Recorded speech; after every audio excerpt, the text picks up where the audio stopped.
Right, and welcome to Iacon Underground Radio for the week of March 30th, 2016. This week, we've got just a smattering of news, but more importantly, what we've got is More Than Meets the Eye number 51. Yay! Yay! Kermit Flail. Yay!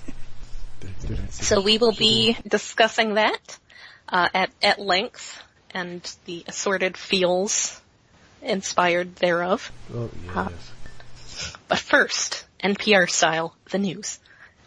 We have some prototype pictures of the Takara version of Computron. Yeah, who, like the silhouette we saw, it's not exactly the same as the Hasbro version. They did more things to the limbs, funkily. Yeah, so that is a thing that is probably best just...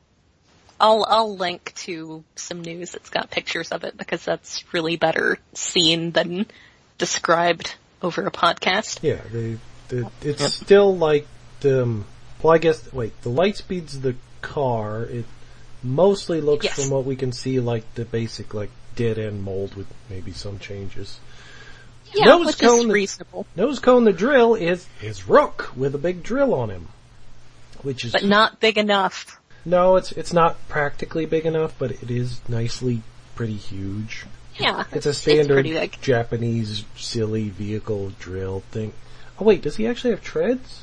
Oh, I think he does have treads. They changed the wheels. He has treads. Oh, okay. I didn't expect they were going to be different. So basically they've changed every mold, because the... What's the motorcycle one? Lightspeed? Afterburner. Oh, Afterburner. No, Afterburners. I used to write fanfic with Afterburner and Strafe in it, so okay, I'm on top of this. Afterburner is like their groove that they made, which is the motorcycle, with just like a slightly different front end. I guess there might be more. I don't have a groove, so who knows? I guess he's a little future-y looking. Yeah. And Strafe looks like an almost entirely new mold jet, or... Well, I guess the torso could be from somebody, but the legs and the back and even the arms look completely new. I mean, unlike our buddy Terrorsaur previously, I don't see anything on him that's a dead giveaway as to being one particular aerial bot. Yeah. I guess I could look closer. There may be something with the legs, but... And, well, the scattershot torso... is apparent. Well, it's just a grayscale, so we don't know what color it is, but it'll probably be Computron colored.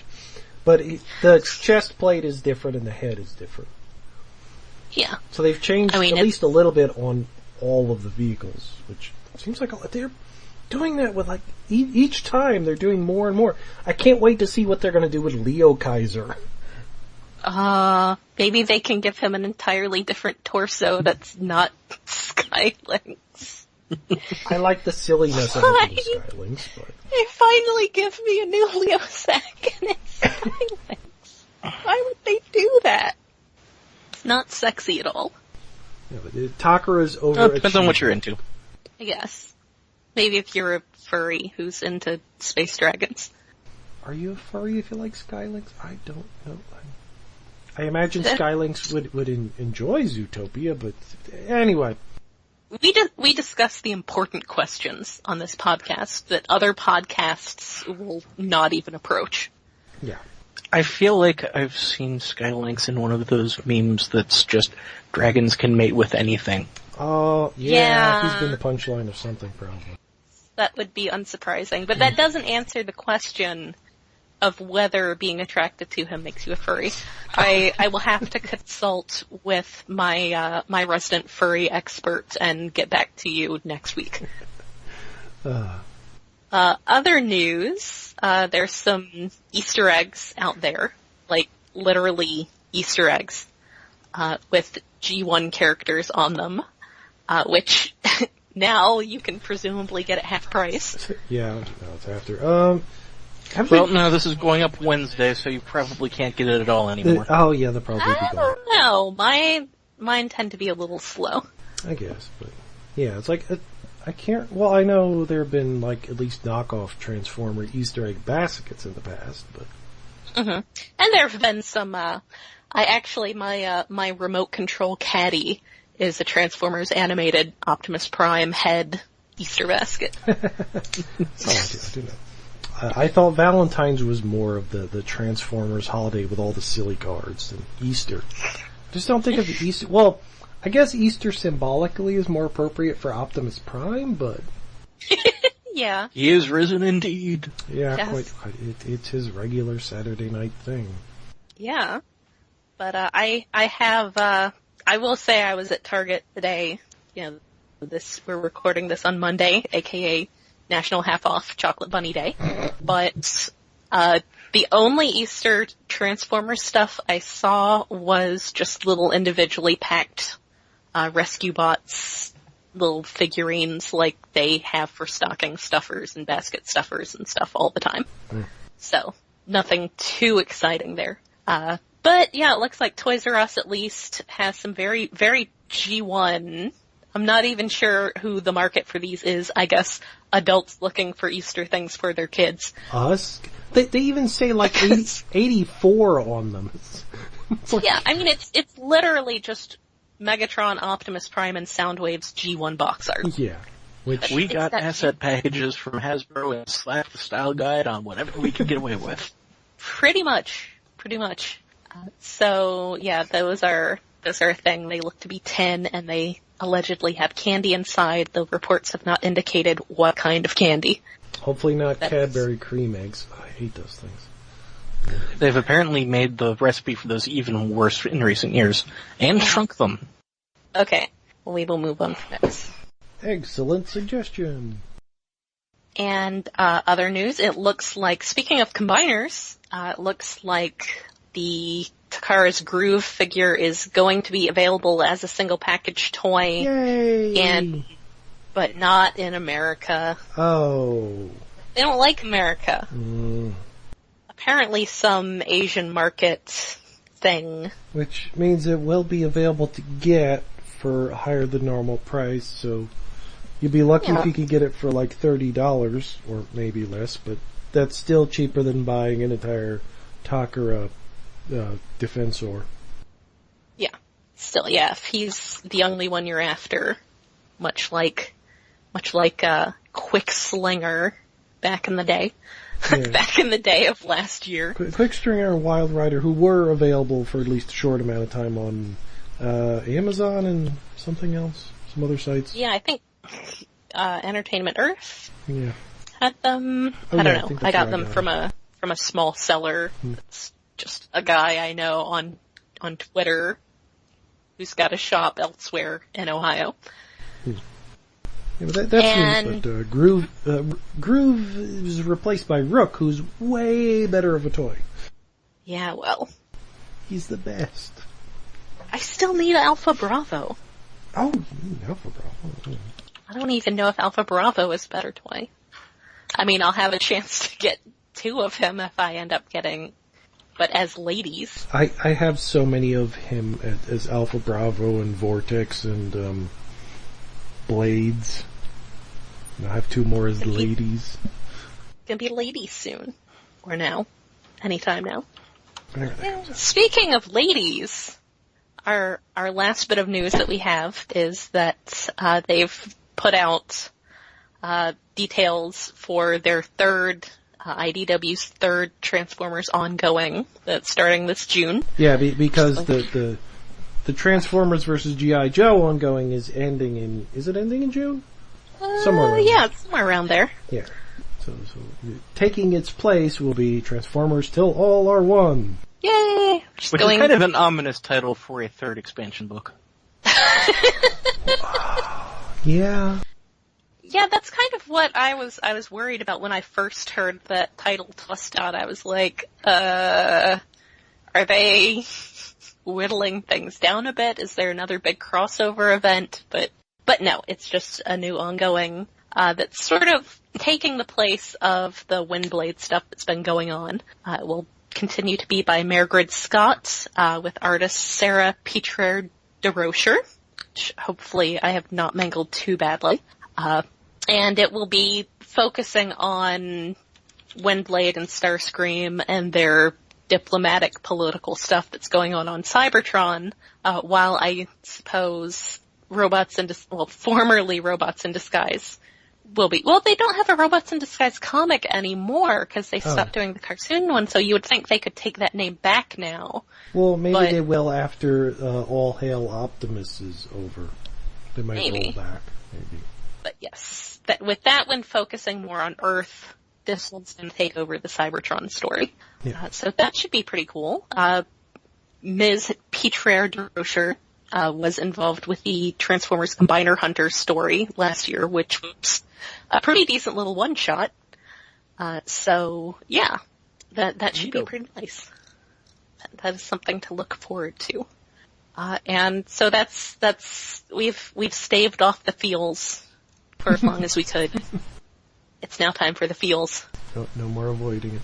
Oh, comics. So, yeah, where meets the I-51? I guess do we want to do a play-by-play or just scream into the ether? I'd rather summarize and talk high points and low points than do a play-by-play because I don't. Yeah.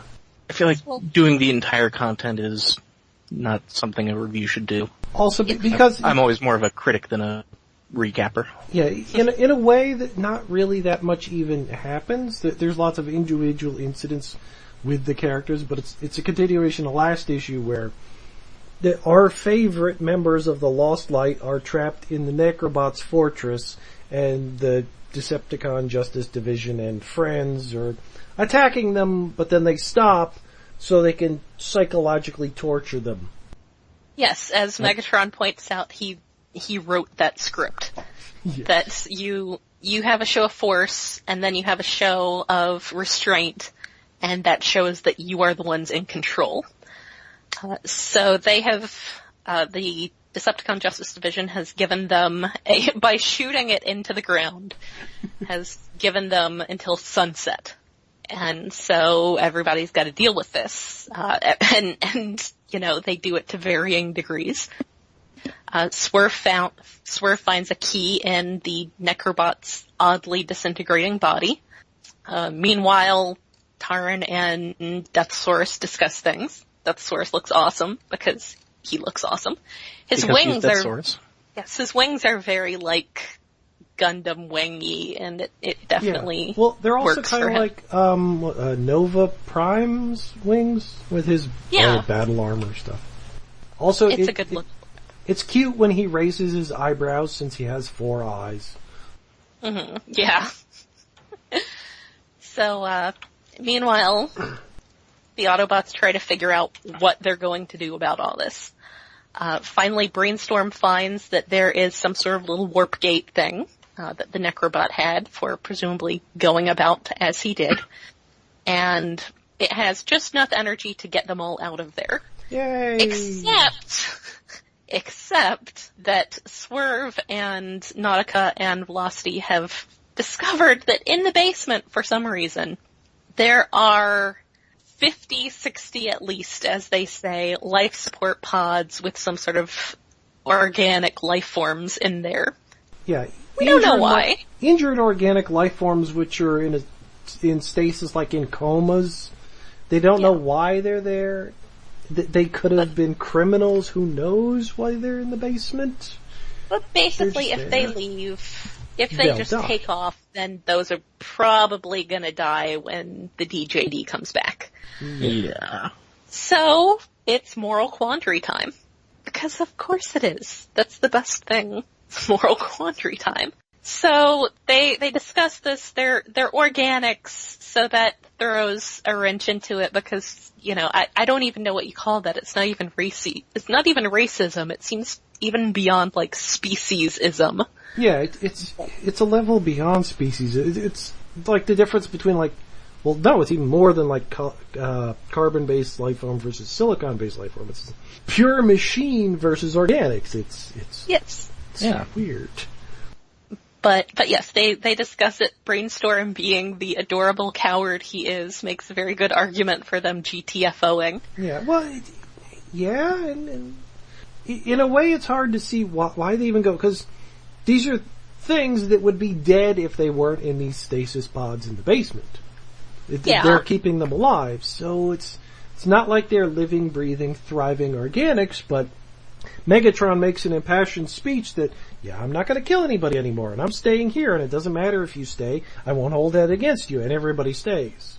Yeah, that's the great thing is the Autobots have pretty much made up their minds that they can do more good by leaving than they can by staying and dying with this handful of people. Yeah. Then Megatron, of all people, who just last issue was complaining that they were helping organics, has decided that he's staying. Yeah, well, because we find out in this issue why he came in the first place when there was the psychic scream thingy that was from the Necrobot's machine. The noise he heard in his head was organics screaming, because he says something about, like, I thought there used to be a bunch of differences between mechanical life forms and organic life forms, but then I realized the only difference is the sounds they make when they're screaming in pain. And that was what was in his head. So, gruesome. Screaming fleshies. Megatron, of all people, manages to talk these Autobots into staying behind to help. I am kind of surprised that all of them actually stay. Because Brainstorm is a huge coward. Yeah, I would expect that, like, at least Brainstorm, maybe Whirl would leave, because Whirl's a jerk. He loves to fight, I'd have expected Brainstorm and Whirl to leave, but... Yeah. For all we know, they still might. Nightbeat seems to be tired of dying. Yeah. And maybe Ravage, although I guess Ravage is like his only friend left is Megatron. Aww. Yeah, Ravage is gonna do... I love sad old man and his cat. Yeah. Yeah. But remember, we're not actually to Sunset yet, so people might leave in the next issue. Yeah. Yes, there may be some stuff coming. Meanwhile, they discuss what they want to do next, and they come up with the idea of possibly stealing a ship from the DJD to get out of there. Meanwhile... Not a ship. DJD's one ship. their big ship, the Peaceful Tyranny, as I recall. Yep. So yeah, they're discussing that, and notably 10, the big legislator guy, who only ever says 10, seems to be trying to tell them something. Over and over. Yeah. And they just keep ignoring him. They keep hammering it home. It's like, listen to 10, guys! He knows what he's talking about. Admittedly, Rodimus is a jerk. He can only say 10, so it's hard to understand what he's saying. Yeah. I mean, they're kind of treating him like the mentally disabled guy. But yes, so Megatron, they all agree to send Ravage out to scout things out. And Ravage, before he leaves, he comes up to Megatron with this little, like, I don't know, 90s era cell phone communicator thing. It says, please, while I'm gone, talk to him. Like, Ravage. So yes, apparently we see, Tarn and the DJD, and it's great because it's like, the DJD and Deathsaurus all standing around this map, and one of them is Nickel.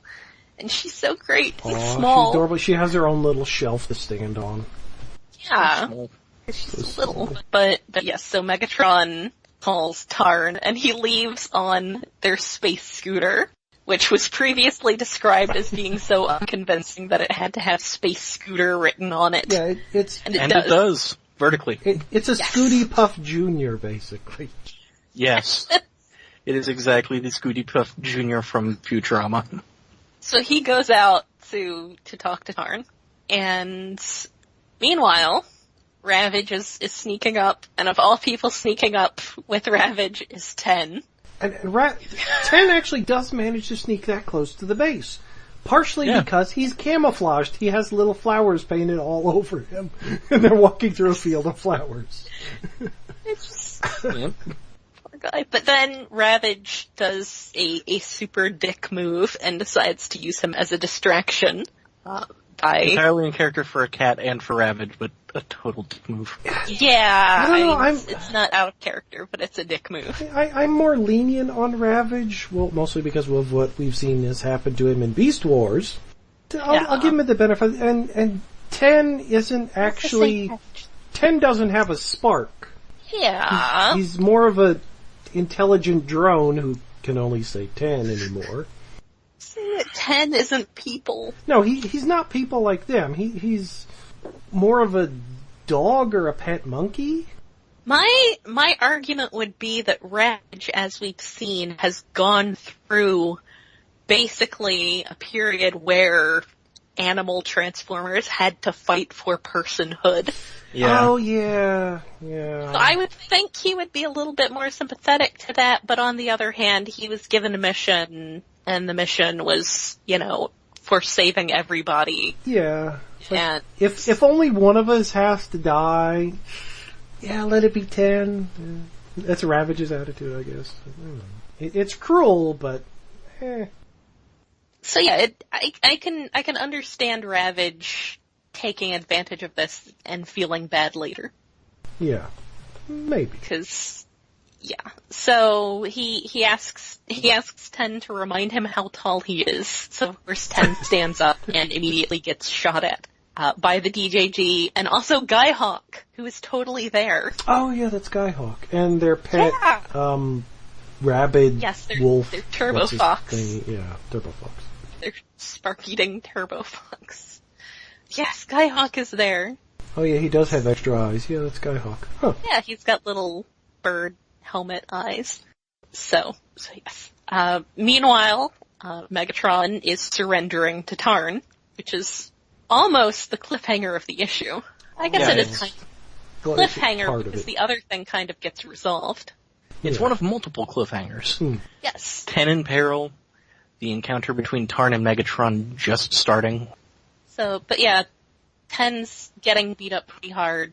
He's given a good punch to Skyhawk there, though. Yeah. Meanwhile, back at the fortress, 10 has left a message for everyone.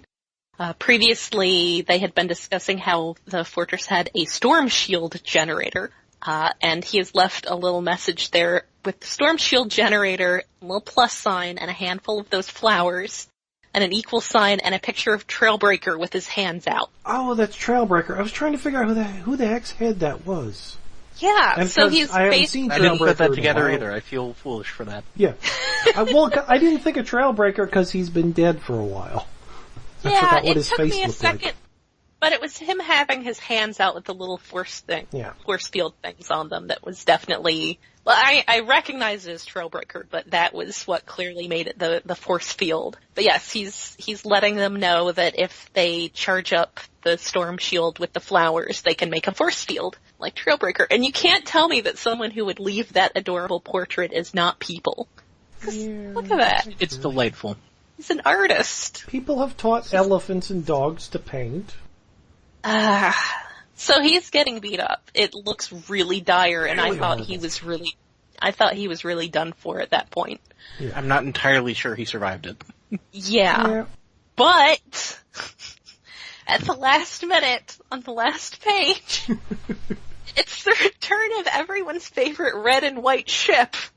Ratchet and Drift have returned. Ratchet and Drift have returned, and they basically say, hey, could you catch us up on what happened while we were in that bad miniseries? Yeah.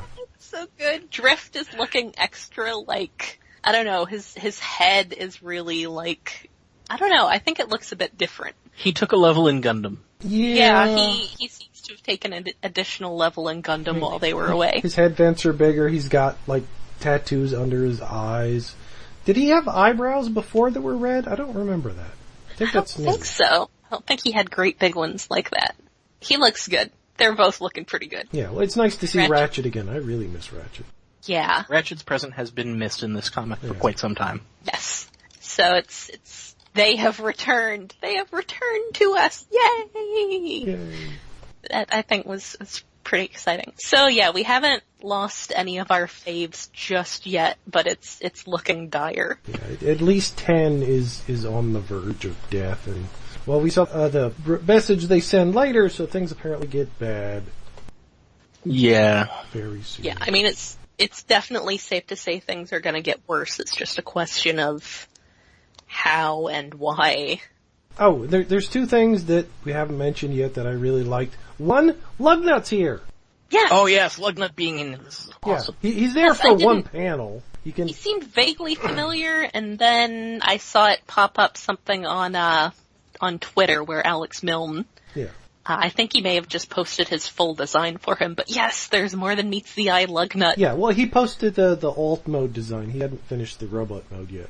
Because all we see is like his chest, guns, and his mono eye and big mouth. Well, big yes. Mouth. Yeah. The other thing, which may be, again, the best panel, Ultra Magnus says, "Screw Getaway." And I apologize for swearing. Yes. So he is delightful. He's so great. So great. And I feel like he can be excused given the state his arm is in. Yeah. Or not in, as the case may be. He's missing one. He's missing an arm. It's not great. Well, he's missing an outer arm. Inner self is probably perfectly fine. Yeah, but his inner self doesn't have a great deal of fighting ability. Yeah, but his Magnus armor is half damaged. Yeah, it's in bad shape. Yeah. So yeah, overall, good issue.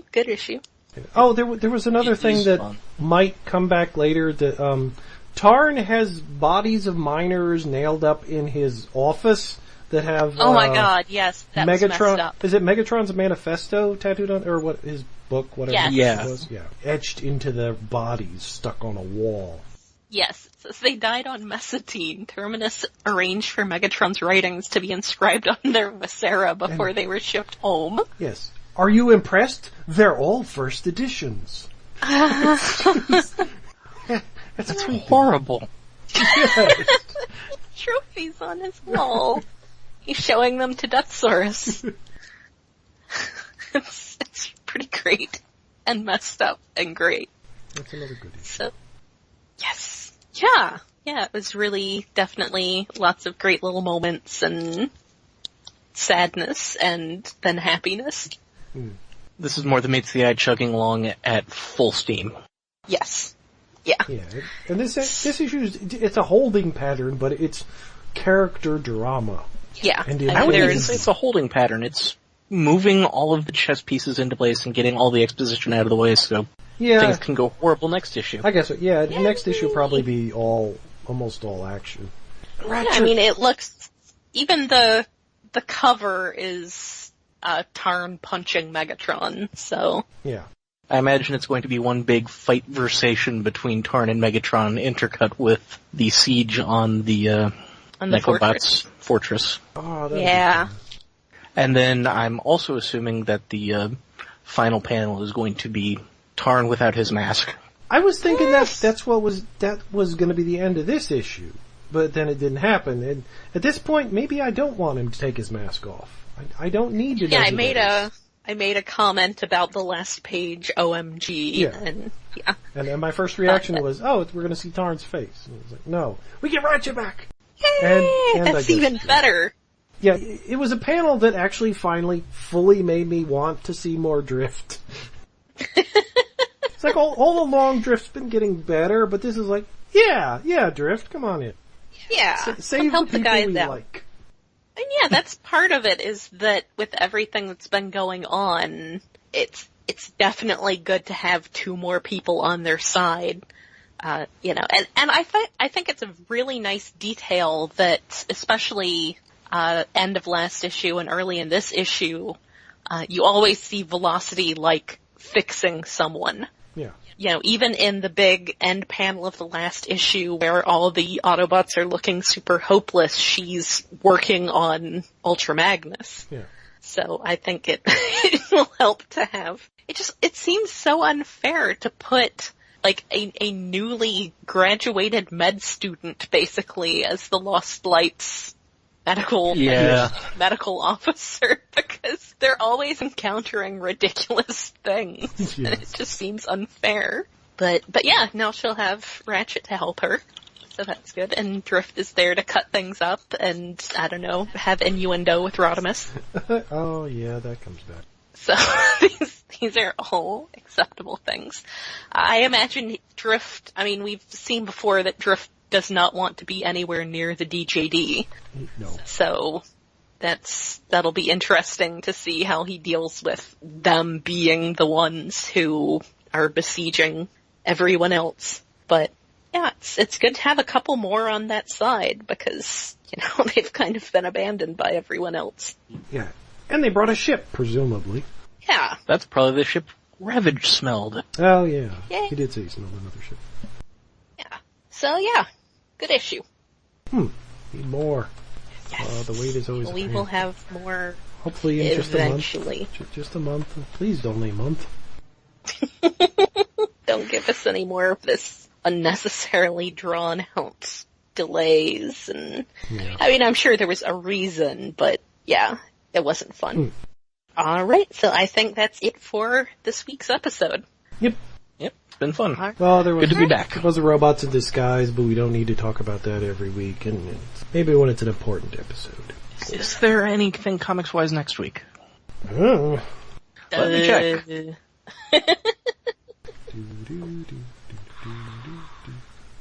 April 6th, IDW, edit this waiting out.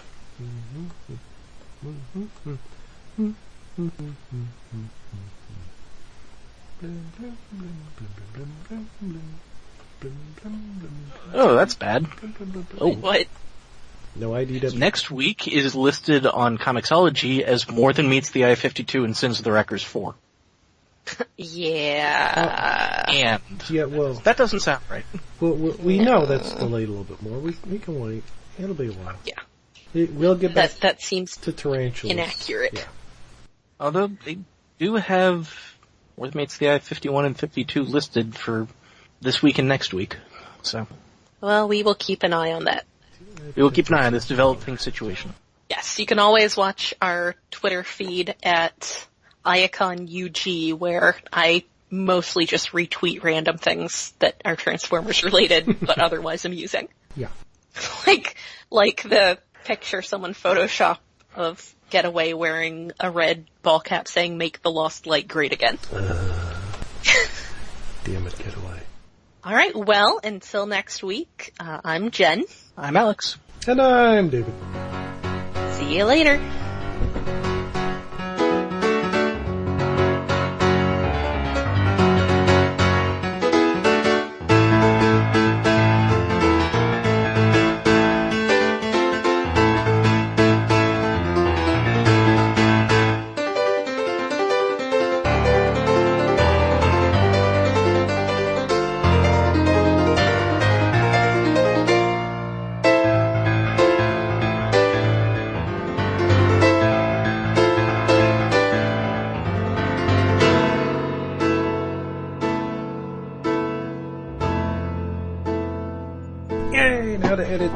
Bits and chunks together into one episode again tomorrow.